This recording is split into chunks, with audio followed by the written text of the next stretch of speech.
To find challenges on the Strava app, start by navigating to the App Store and opening it.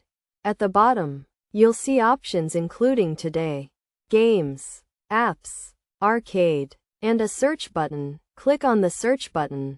This will bring up a search bar where you can type in Strava. The first option should be Strava, Run, Bike, and Hike, which you can download. Once the app is installed, find and open it on your device, recognizable by its orange icon. Within the app, you'll see options at the bottom including Home, Maps, Record, Groups, and You. To find challenges, click on Groups. From here, you can view active challenges and clubs. And if you want to see the challenges you're currently participating in, click on Active. This will show you the groups you're in, as well as the challenges you've tried or are trying.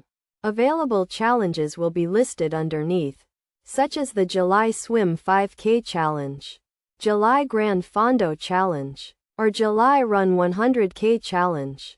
You can join these challenges directly from this section.